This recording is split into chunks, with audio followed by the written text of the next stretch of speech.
most people, when they think, "Oh yeah, I'll spend about 2 years on this," like, most people just be like, "No, I'm not spending 2 years doing that. I want to do it now. If I can't do it in a week." Exactly.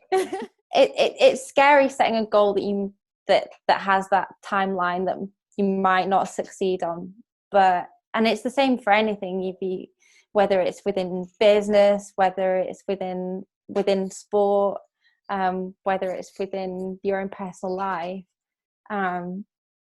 It's kind of scary setting a goal that doesn't feel immediate. As I broke it down and as I got to being able to do the moves and then make these links, it suddenly became more possible, and it became more of a realistic goal.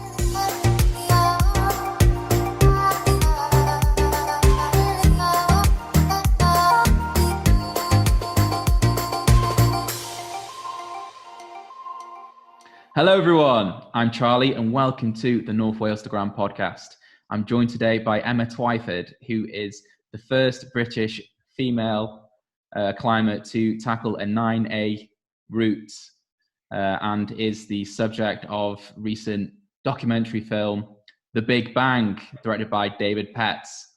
So, how are you doing, Emma? You okay? I'm good, thank you, Charlie. How are you? Excellent. So yeah, let's get right into talking about this film, which I was lucky enough to see at the Kendall Mountain Film Festival. Yeah. I was quite lucky to be able to get there, actually, because the reason why I was that I've heard of it before, but I'd never considered going, and my auntie's friend's mum is one of these people who like enters all these different competitions online. They're just like, yeah, I'll enter this competition, I'll enter that competition. Yeah. And then she won it, and then realized that, oh, actually, I don't like mountains, I don't like films, and I don't like festivals. So she picked a good one to enter that. Well, it was great because I won, because she won tickets to like 3 of the showings. One of them was the one which the Big Bang was in, which was awesome. And also glamping. So me and my brother went down. We both run North Walestogram, the Instagram page, together. And so we went down. We had like the most amazing weekend, and we were like, we're gonna definitely have to go again next year, of course. Obviously, coronavirus has put paid to. I think it'll be online, but there won't be the same. It won't be the same. That's it, yeah. But I think the highlight of it for me was just seeing the Great Orme appearing on screen and being like, oh.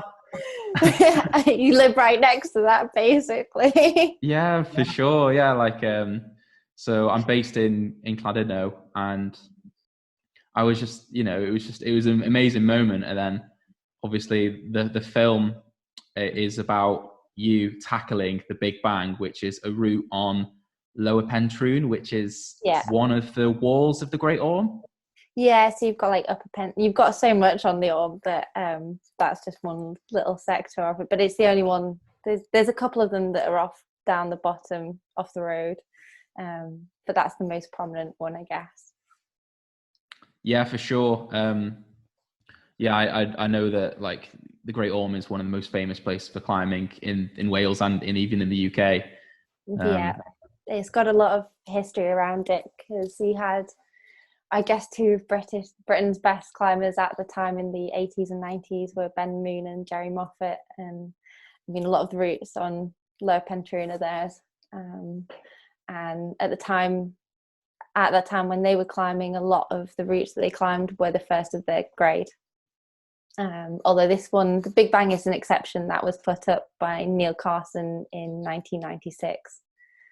And it was the first 9A, as it stands, it was the first 9A in the UK. Oh, brilliant. So what was it that made you want to tackle this route in particular? I'm sure you get this question all the time, but what was it about the Big Bang, Lower Pentroon? Probably a lot of stubbornness. For me, I a friend of mine, a friend of mine who's also originally from the Lake District, James McAfee, who now lives in Wales as well. He got the second ever ascent of it in 2011. So it's quite a long time after the first ascent. And we've climbed together since I was 10 or 11. And I think because he climbed it, I knew that I would stand a better chance of doing something like that. That was we have a very similar climbing style. So I figured if I was going to pick something that hard, it would have to be something that would suit me and that looked like it would suit me. And also, I'm on the road a lot with work, with route setting. So I wanted something that was close to home that I could try on a reasonably regular basis, because trying something at your limit, you don't want to be traveling halfway across the world, or even 3 hours to Yorkshire I've done that before and that is hard work. So I wanted something that was really close to home. Yeah, that makes a lot of sense. So David, who's the director, he's based down south, right? He lives in Colchester. Right, okay. So it was a bit of a mission for him, yeah. How many trips did you have to take to the Great Orme in order to make the film and to complete the route? I mean, I probably myself did about 40 or 50. Dave wasn't there for all of them. So one of my housemates who lived with us, he came down a little bit more. And Dave came down. I would kind of give him some notice and he would contemplate coming down. He probably made about 15 at least of those, if not more. So for him, there's quite a lot of commitment coming so far, basically. As it turns out, on the day that I did the route, neither of them was there. So I filmed it off my phone on the day I did it. Really? Yeah. So the reaction, the tiny bit of filming at the end and the reaction of me doing it is all off my phone. However, the phone footage isn't the best quality. So he tried to use as little of that as we could possibly manage to do. That's amazing. I do a little bit of videography and stuff, and I didn't think for a second that it was all off your phone. So it's not, I mean, it's only a little bit of it that comes off my phone. We actually went back a few days later, because I was working literally the day after I did it. I was setting for a national competition at the Beacon in North Wales. So a few days after, because he was filming for that as well, we went back down and filmed it, and I did it in 2 very big sections to link it all together. I probably knew it that well that I could have climbed it again, I think, in one go. Which I guess once you've done a route once, you kind of know you can do it again. And he only used the last little bit of me topping out on the route off my phone, basically. And that was just, or as much as anything, that was to get the reaction, because the reaction I had of doing it then was the raw emotions that I had. You're never going to repeat that type of emotion just going back and filming it. For sure. Well, I think the editing then is really good. It's high quality. Because it preserves, because you've got a great looking film, but it preserves the elemental, as you said, emotion and reaction, which really is the climax of the film, of course. I remember in the theatre we were watching it and everyone was just clapping and cheering, and it was amazing. Yeah, it was quite surreal watching it, and watching it back in front of a very large audience. It's very weird. Yeah. And you won Best Climbing Film at the festival. We did, which was amazing. I mean, as much as it was great for me, it was really great for Dave to get the validation that his film was a success, and all that hard work and effort that he'd put in as well was rewarded. And actually, although it's online this year, we are a finalist for Banff in Canada, coming up on the 31st of October till I think it's something like the 9th of November. So it'll be showing over there as well, which is amazing. Yeah, it's really amazing. For those who don't know, Banff Mountain Film Festival is the big one. Yeah. So, you know, it's a real achievement to get a film shortlisted for Banff. Does that mean that it's going to be like this, like an official selection, so it'll be shown at the festival? It'll be shown at the festival, although it'll be online this year, as most things are, which is a real shame, because I think otherwise we'd have had the opportunity to go out to Banff, myself and Dave, but these things happen. So I think it then gets put up for certain awards, and I think the main one that Dave was hoping for is that people choose to vote for it as the people's choice. But we'll see. I mean, for it to be made a finalist is great. It's more than I think we expected. Yeah, it is a really amazing piece of film, and I think, you know, how it leads up to that. I learned quite a lot about you. I learned quite a lot about like climbing as a sport and a passion, and I think the way it really shows your dedication to climbing. And I just had a couple of thoughts about that. Like, what is it like building your life around passion?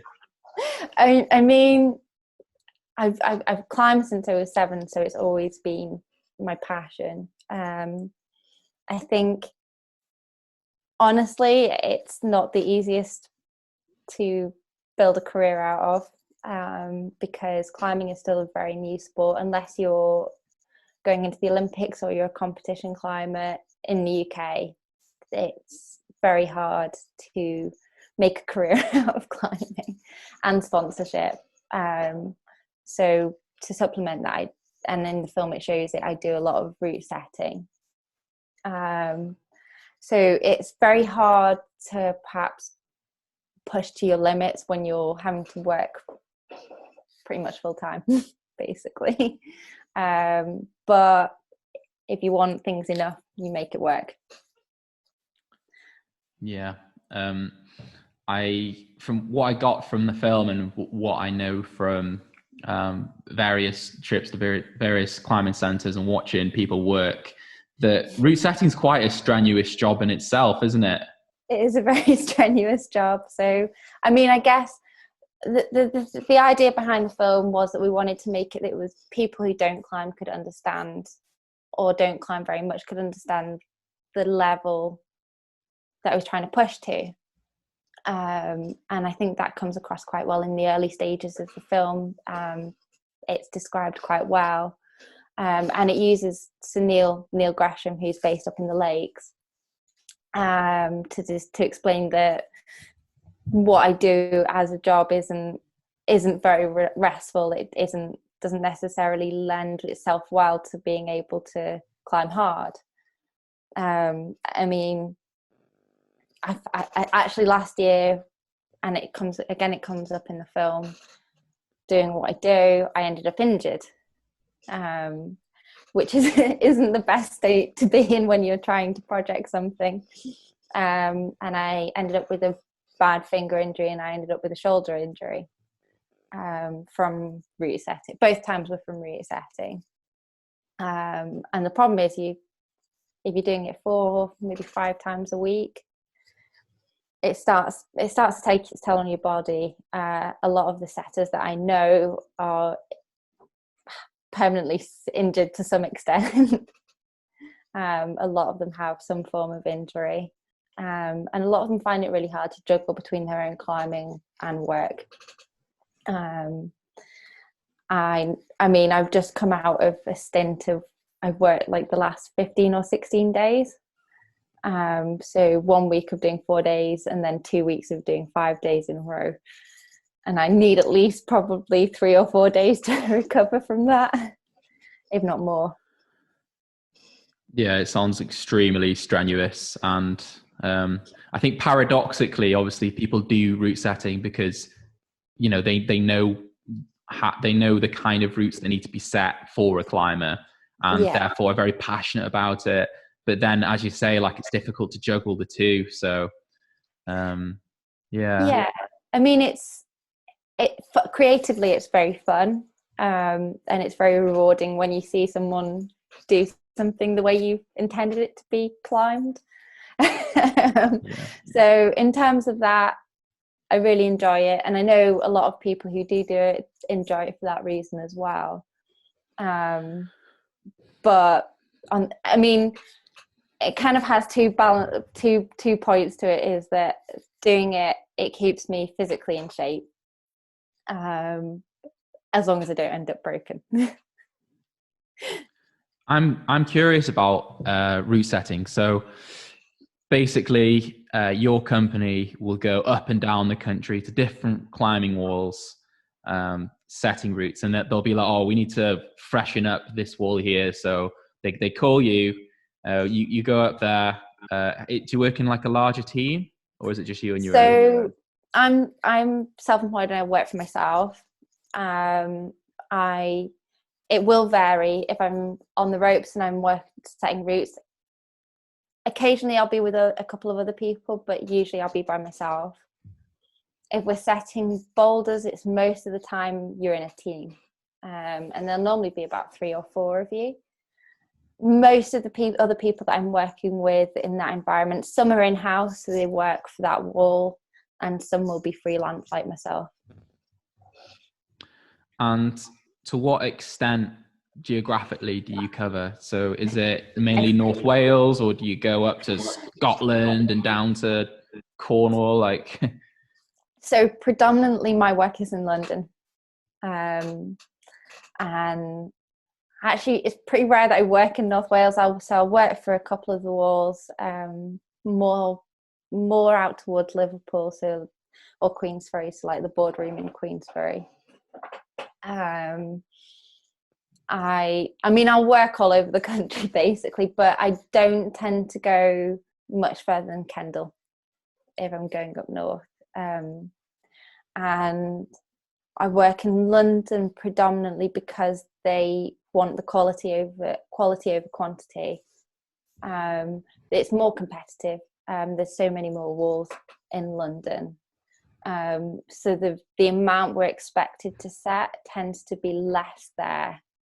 So I can repeat those days for 4 or 5 days in a row. And also I have my day rate, and that is accepted in London because the walls are so busy. Again, they can afford to. And I think it's just easier. So I'll book in 2 weeks of work and just go and do those and then come back. Sometimes Bristol as well. So it really varies. Very busy then. A lot of driving around. A lot of driving, climbing around. Walls. Yeah. I mean, I'm in a lucky position. There's not many female route setters, especially freelance.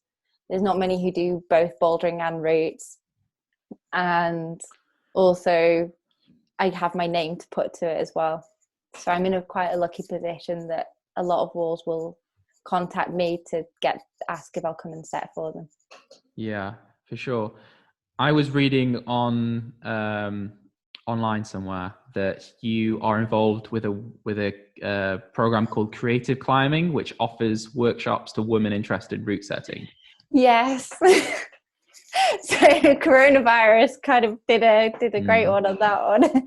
I think obviously last year we didn't do so much because I was focusing on getting Big Bang done.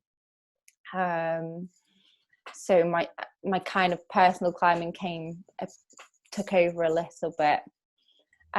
This year, at the end of March or beginning of April, we were supposed to do 2 workshops that got cancelled, obviously. So the idea is just to try and getting more women into setting. Again, it kind of comes from a very male dominated background. A typical set or boulder set with a team of 4.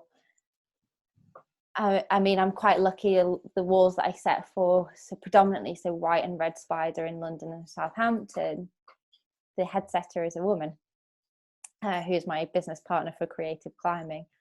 So she tends to be on the set. So at least there's two setters out of 4 that are female a lot of the time. However, most of the time, I would say it's 1 out of 4. And I will be the only woman on the set, particularly.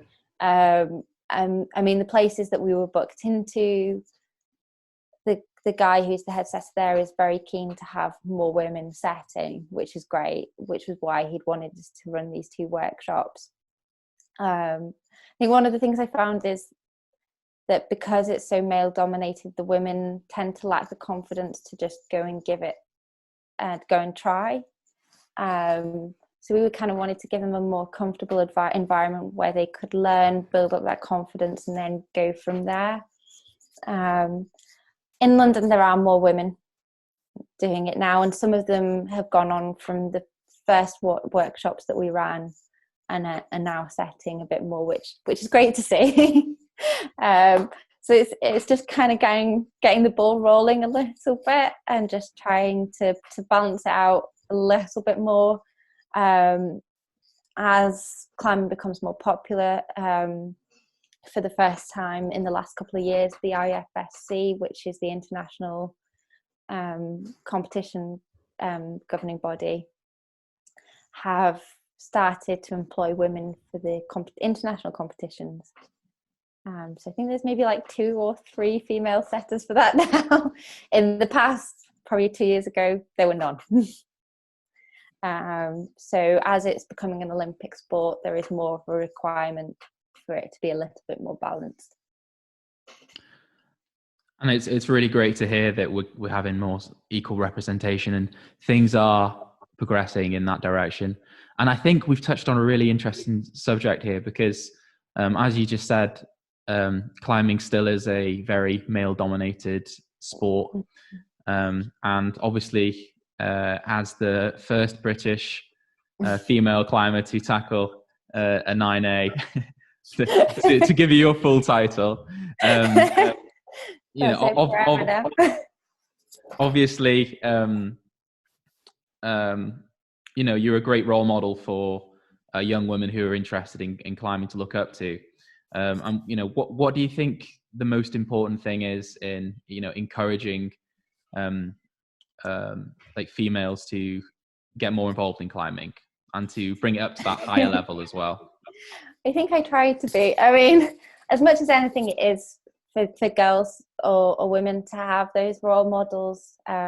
So like myself, like Shauna Coxey, Hazel Finley, is to see that those barriers are there to be broken as much as anything. And if we kind of cling on to gender too much, we hold ourselves back. And it's not just UK based role models. You've got the female role models abroad that are breaking barriers at the moment as well. So it's really, the last few years have been a really exciting time for female climbers, as things are pushing forward. And I think the biggest thing is seeing someone break a barrier, and then it opens the possibilities up to more women that is a possibility, that is possible. And that's, I mean, it doesn't come down to gender really for that. You could say the same for guys. Like if someone breaks a new grade barrier, people suddenly realize it's possible. I think a lot of the time it just takes one person to kind of push it forward and for people to see that there is a possibility that route is climbable for a woman. Perhaps until it's climbed by a woman, people think, is it possible? Is it too burly for a woman, or are the moves too big? As soon as you've seen someone do it, you're like, actually, this is possible. And I think for future, for girls, for women, it's really important that they do see these barriers being broken.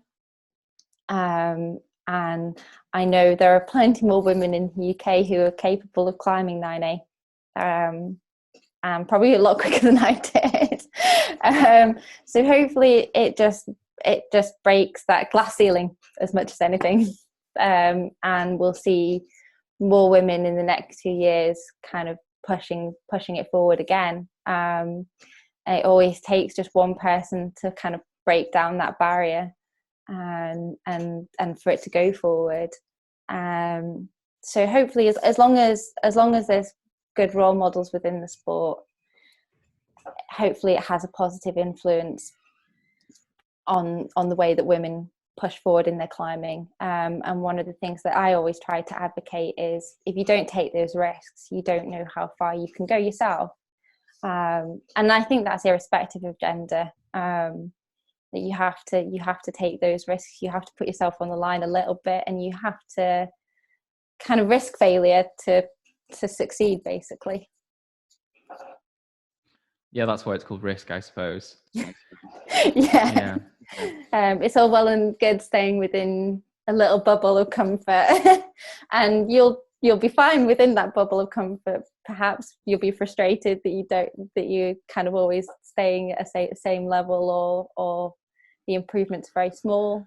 But if you don't have these goals, if you don't go for dream goals, as I call them, you just don't know how far you can push yourself. I think there's quite a universal story there. It's not just specific to climbing, and you could apply that to basically anything that's challenging in life. About pushing those comfort levels and breaking those barriers and glass ceilings, as you say. And I'm just curious, now we're on the topic, as to what it's like when you've just got this big, personal Everest or personal Big Bang that you've got to tackle. And everyone has what is it like when because you've got a real tangible physical version of that. So what is it like when you kind of you draw this big X and you say, right, I'm doing this I'm doing this, or do anything else? What's that process like? So for me, I guess when I first went on the route, it was very much just see what it looked like. I didn't think it was at that time, I didn't ever think it was going to be possible. But I wanted to go and just see what that level felt like. And obviously initially it wasn't possible. Like I really struggled with the moves.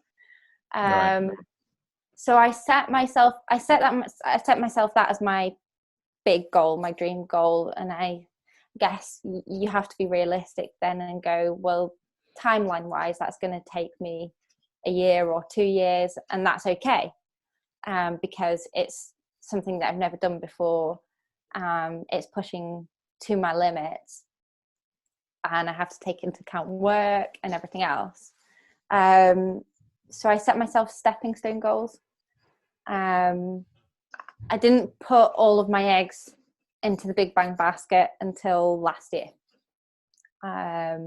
So the first year that I was on the route, I had other goals, like climbing out in Spain, an 8C called Mind Control, which is in the beginning of the film. And then I had a lot of trad goals as well. So again, one of them that falls into that film is Big Issue.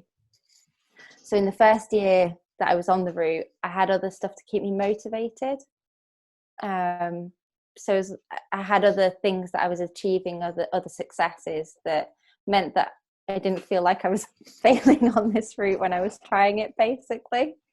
Like mini side challenges. Yeah.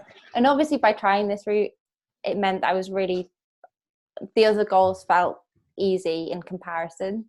So I was achieving those quite quickly. So at the end of 2018, although I hadn't done the route, I'd still had a lot of success in other areas. I came very close in 2018. I literally fell off the very top of the route about a couple of meters from the top. So I knew then it was possible. But obviously winter kicks in North Wales, and yeah, you know what a winter in North Wales is like. Pretty grim. And I had to walk away at that point and come back with a clear plan in March. Obviously, I picked up the shoulder injury, which wasn't the best start to my clear plan, obviously. But in 2019, it was my main goal. And as my lovely friends will ridicule me for, up until the point that I climbed this route, I hadn't got up anything successfully that year. So they were constantly bringing me back down to a normal level. I went out to the Dolomites when I felt like I was hitting a glass ceiling with the route and I was going backwards and I wasn't enjoying it. So I had to refine my psyche somewhere. And so you went and kind of had a little bit of a refresh with some fresh scenery. Reset the batteries, basically, because I knew it was possible, but obviously work was kind of making me tired when I was going on it. And at one point I felt like I was forcing myself to go down and try this route for the sake of it, rather than going down and enjoying the process. So for me, I mean, the two big things that kind of really helped me were, no matter how bad I felt like the session was, to always try and take some form of a positive away. Even when I stopped making my high point, even when I felt like I was going backwards on the route, I would try to find a positive no matter what had happened.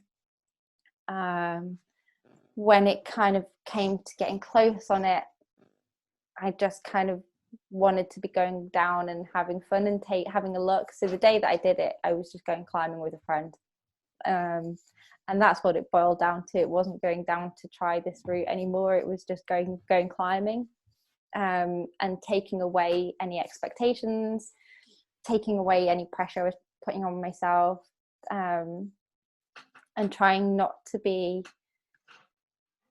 outcome driven on the route. So not looking at the grade, not looking at getting to the top, just looking at climbing it in a way that I was happy with, basically. And it kind of took a long time to get there. With anything where it's a big goal like that, and you are pushing yourself from something that feels impossible to start with, that you're not sure, you have inevitably all these doubts kick in and you're not sure you're ever going to do it, and it's getting to the point where you can let go of that and be okay with that as a possible outcome, and being okay that even though you've put all this effort into something, it might not happen, which has its ups and downs for sure. And I was speaking to a friend, a girl who was also trying a route of the same grade but up in Yorkshire, and we were discussing that it's really hard when you have all these doubts, and you're not sure, and this barrier hasn't been broken, whether you're ever going to achieve this goal that you've set. But if I hadn't set that goal, if I hadn't pushed for it, I would still be kind of probably within a fairly comfortable bubble of kind of climbing things quite quickly, but perhaps without the same reward and the same meaning. That I feel like those successes would be quite hollow in some respects, although they'd still be great success. Like this will stick with me for a lifetime, in that it took 2 years of my life to achieve it, basically. I had ups and downs, I had my self-doubts, I had my moments where I wanted to walk away from it, but I stuck with it. And I think if you want something enough and that much, and if it's important to you, then you stick with it, and that intrinsic motivation will see you through. It was really interesting just listening to the whole process, kind of what was going on inside your mind. and as I said, I think that can be applied to basically any challenge someone wants to set themselves. I think the first thing I thought when you were kind of explaining the process is, most people, when they think, oh yeah, I'll spend about 2 years on this, like, most people just be like, no, I'm not spending 2 years doing that. I want to do it now. If I can't do it in a week, Exactly. people are so short-sighted, aren't they? Yeah. Just by nature. I'm the same. I think, oh, I'm spending 2 years on that.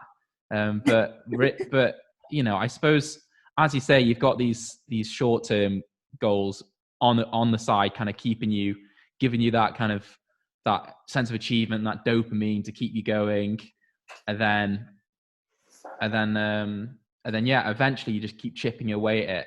And once you've set yourself that goal, it gives you room to be able to maneuver and to kind of perfect your personal route on the way by trying different things, different mindsets, different ways of approaching it, and eventually you can get there. I think it's really important. Like, I think if you didn't have any other goals necessary to set to get there, you could end up in a very bad place. So I mean, it's scary setting a goal that has that timeline that you might not succeed on, and it's the same for anything. Whether it's within business, whether it's within sport, whether it's within your own personal life. It's kind of scary setting a goal that doesn't feel immediate. Like you can achieve it within a couple of weeks or a couple of months. But I've seen it with other climbers as well who are at the top of their game, that they do set these dream goals that you look at the timeline of them and it's like, well, this is a 1 to 2 year goal. It's not a next week goal. But I think it's important to have the 3 levels of goals, the goals that perhaps you're just going to the gym and you've got an achievable daily, weekly goal, to the ones that will take a little bit longer, a bit more of a stepping stone, but are still realistic. So for me, I knew that I could climb 8C fairly quickly, which was one of my stepping stone goals, but was still breaking a barrier for me and an achievement in itself. With the trad goals, I knew I could, I've climbed E8 and E9 before, so I knew I could kind of achieve those goals fairly quickly. By climbing on Big Bang, my level of fitness from trying that made those trad goals, because the technical grade of them was so much easier, made them go really quickly. And for me, that in itself kept my motivation up, even though I wasn't necessarily seeing the success per se on Big Bang. I knew that being on that was working for other stuff. And I knew as I broke it down and as I got to being able to do the moves and then make these links, it suddenly became more possible, and it became more of a realistic goal than it was initially. And actually my friend who did it, James McAfee, he said once you could do a certain link on it, which was from near the top of the route on the crux to the top, then it was possible. And I think at the beginning of 2018 I did that, and at that point my brain switched into, well, this is now a realistic goal and I can do this route, I just have to persevere.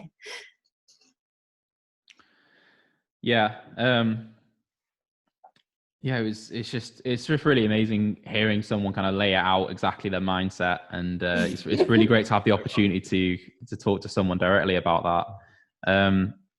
I'd like to talk about climbing in Wales, or in North Wales. Is that a picture of Snowdonia behind you, or somewhere else? That is Scarfell, so that's the lakes. Oh, okay. Boo. Sorry. Yeah. So I think I read on one of your other interviews that you said your favorite place to climb is Snowdonia, right? Mm-hmm. I think Brilliant. Between that and Pembroke in South Wales, they're two of my favourites. Right. So it's all in Wales. It's all in Wales. Yeah. Where are you from originally? I'm actually, I mean, technically I was born in Exeter, but I've lived all my life in the Lake District. Right. So we live very close to, we're kind of close to Cockermouth, but in the middle of nowhere. The so in coming to North Wales, Snowdonia, the Great Orme, what is it that makes this area like so great for rock climbing? I mean, aside from the weather, I mean, the fantastic thing about North Wales is even if the weather is a bit mixed in the mountains, you can normally get out to the coast and it will be a better day. The diversity of climbing is fantastic. There is so much choice. You can never get bored. You've got all the bouldering in the different valleys. So if you want to go bouldering, there's a wealth of choice of things to go and try. I mean, just in Llanberis, you've got the slate, which again dries out really quickly. Maybe not my best medium of climbing, but it's there. I mean, then you've got Llanberis Pass just up the road. You've got an amazing amount of history and traditional rock climbing up there. So you've got Cloggy, which is about an hour and a half walking, but it's just got so much history surrounding it. You've got amazing views. You've got the Ogwen Valley. I mean, one of my favourite places probably to climb up Llanberis Pass is a place called the Cromlech. And it's just amazing. I mean, the rock quality is incredible. The routes are out of this world. I've gone up there and I've repeated a lot of the routes many times. Then you've got the Orme for sport climbing. Again, I mean, it's probably a bit like Marmite with the Orme. You either love it or you hate it because the conditions are quite fickle. You can go there and the rock can be incredibly greasy and the routes can just feel like the living end. And then you'll go there on a good conditions day and they'll feel so much easier. That's and then I know a very good climber turned up there on a bad conditions day and hates the place because of it. Bad impressions. It's limestone, isn't it, the Orme? Yeah, so yeah. It's limestone. I mean, the thing, and then you've got Anglesey, so you've got Gogarth, which just has the most incredible adventurous trad you'll find, and it's just that there's options, so you can go. You've got really solid, amazing climbing in Tremadog, in Llanberis Pass. You've got your safe trad, and then you can go out to Gogarth and you've got your chossy trad. And it's just a complete adventure out there. You'll get the seals coming out to say hello. It's just fantastic. And I think that diversity means that you've just got so much to choose from that it's like a kid's playground, basically. It's like the perfect climbers playground with every different kind of climbing you can want, all these different conditions and areas. Yeah, I mean, it definitely tests your patience sometimes with the conditions, and that was one of the things that I found at LPT. Some days I would go down and it would be greasy, slippy, and totally horrendous. And I think last year particularly I was booking my work around the tide times because you've only got a 6-hour window around the tides to actually go and try this route. So I was booking it around that, not knowing what the conditions would be like, not knowing what the weather would be like, but just hoping that it would be okay. And so that in itself makes it an extra challenge. I think the fantastic thing about Welsh climbing and UK climbing in particular is that everything is very technical. It's very unforgiving. Which can be that's the great thing about it. It's unforgiving. It's unforgiving. It lets you know if you're not up to scratch, basically. And with things like Big Bang, and a lot of the routes at LPT, they don't let up until the very end. They're very technical. They're very powerful at the same time. So I guess one of the best descriptions, and it comes into route assessing as well, is balechnical, which is burly and technical at the same time. So you have to be, I think the great thing about the British climbing is you have to be firing on all cylinders. Yeah, that's interesting to get a climber's insight into the area. It's a beautiful place. It is. Yeah, for sure. I'd like to talk about the fact that obviously the day I'm recording this, we are one day away from a national lockdown in Wales, and obviously the effects on the climbing industry, both indoors and outdoors. You know, as a route setter, I'm sure that's affected your work. What's your perception on all this? I mean, I guess to start with, one of the good things is that it has seen more people go outside and go climbing outside, and perhaps develop a new appreciation for the outdoors. Which is what you're passionate about, right? You're all about outdoor climbing. I am all about outdoor climbing. All of my work is indoors. I am all about the outdoors. Obviously, as long as people respect the areas they're going to, I think it's a good thing. And that's one of the things that I've been trying to work. The BMC have been trying to work on. Obviously, they have their access app, so you can look at the varying areas that you're going to and see what restrictions are in place at certain times of the year. One of the things that I did with them earlier in the year was respect the rock, but also a safety video on going outside climbing and the rules for the area that we were in, although that wasn't in Wales. They've done varying ones around the country, especially areas where they think new climbers are going to go to and it's going to be hit hard by new people going outside. In terms of the indoor industry, this is hitting hard. A lot of walls had to close for a long time, and I mean, I think there was support behind some of it. Obviously, you had the furlough scheme, which does help a little bit, but it's a really difficult thing because a lot of the walls that would be really busy or coming up to a really busy period right now are having to restrict on the numbers. Some are busier than others. Obviously, perhaps some people see climbing as a way to keep their mental health in check, and maybe it's becoming a more popular sport in that respect with some people as well.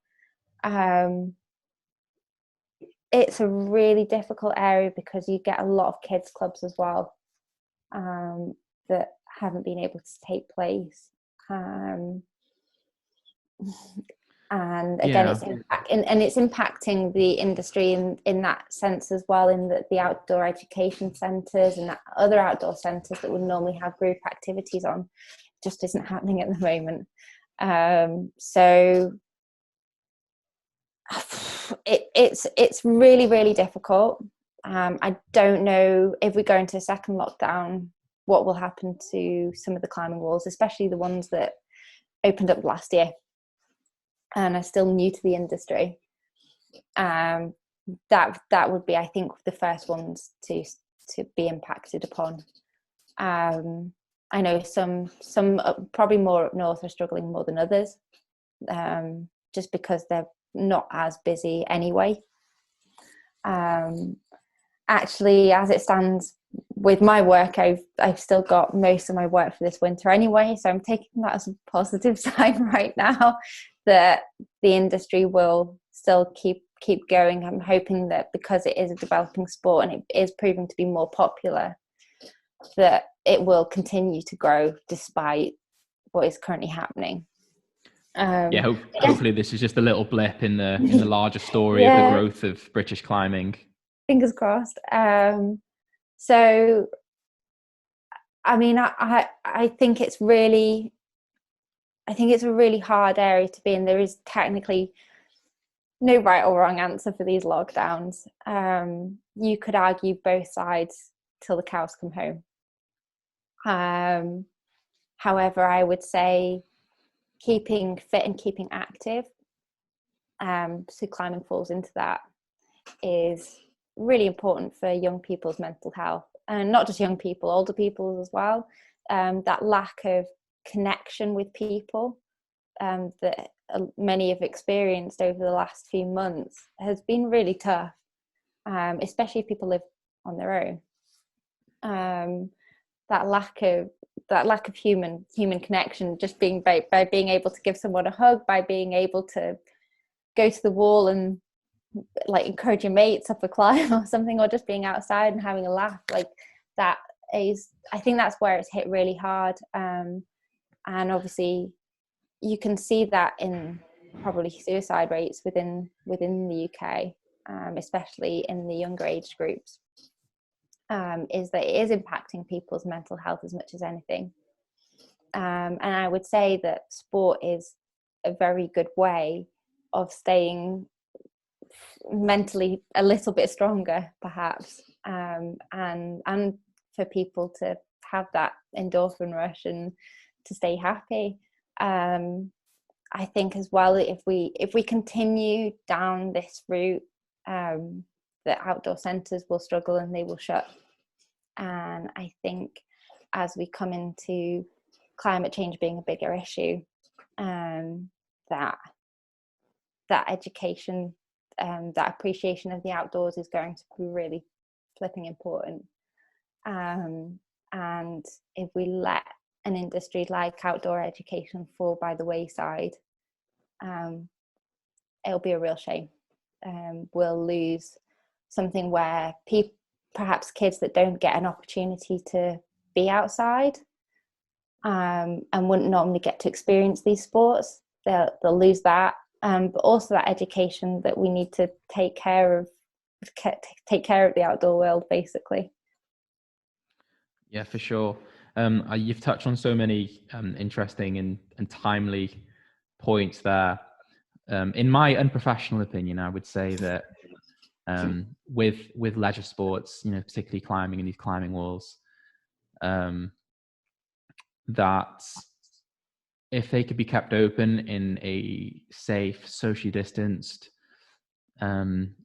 track and trace format, which I have seen on my recent trips to the climbing walls, then it'd be nice if they could stay open.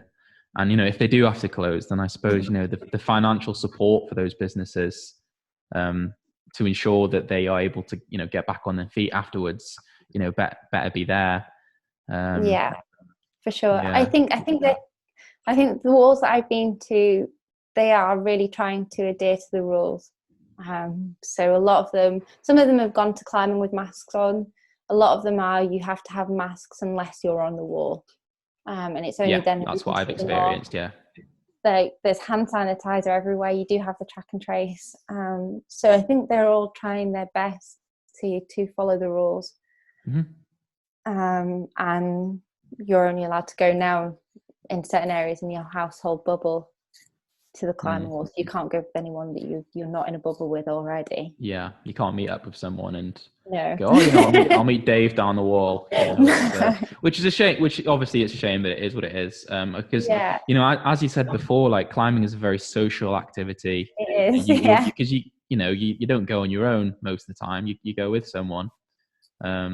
So because you need someone to belay you if you're doing top roping. Routes, yeah. And you meet people, you meet new friends while you're climbing, and you help each other on different problems. So just fingers crossed that we can go back to normal as soon as possible. I mean, I don't know. I guess it depends on what you define normal as now, or the new normal. Yeah, that's true. It would be nice. I think climbing walls will be okay, for the most part. I think hopefully it's just common sense with people, and the more we kind of do the best to follow the rules and follow the guidelines, as vague as they are sometimes, the more likely things are to stay open, and just hopefully things don't completely shut down again, because I think that's where it will struggle. I think it's important that we do our best to try and keep things open for the sake of everyone. Yeah, for sure. Right. Well, you know, I think we've covered a lot of really great topics here, and I'm not sure exactly how long we've been on the call for, but it's been really interesting. It's been an absolute pleasure to speak to you. It's been nice to speak to you too. So thank you very much for coming on. Yeah, where can people find you? So obviously Instagram is Emma Twyford. And my Facebook is the same, and my Twitter is the same. That's easy. That's always good. As it stands, I'm probably in this time off going to be changing my website, so I won't say that. I need to update it and redo that. But yeah, they can find me and contact me on there if they have any questions or anything else to add.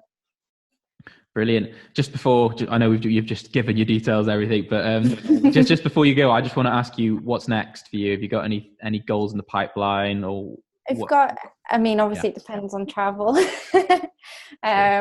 We've got a couple of potential ones. One is with another Patagonia sponsor climber. We've been looking at potentially going out to Hoy next year in Scotland. There's a route that we want to try out there called Long Hope. Long Hope. Long Hope. It's a good name, isn't it? It is a good name. So that's a potential on the cards, depending on what happens. They've got a few more alpine projects, but again, it depends on what going abroad looks like. It depends on what happens in January with Brexit. For sure. And what travel will look like. I always have UK based projects as well. So I have some more in North Wales, particularly in the Ogwen Valley. There is a route that I have been trying on and off called Ogwen Crack, that has had no true second descent. What grade is that? It's a trad route. It's E87A. Okay. It's hard. Right. Sounds hard. Yeah. It's placing your own gear, and it's probably about French 8B on trad. And a few friends of mine have done a version where you kind of bail out left on it, which is still hard. But the original went straight up, and no one's done that. No one's repeated that yet. So I have been trying that, and I guess we'll see. I have a lot in Pembroke. Right.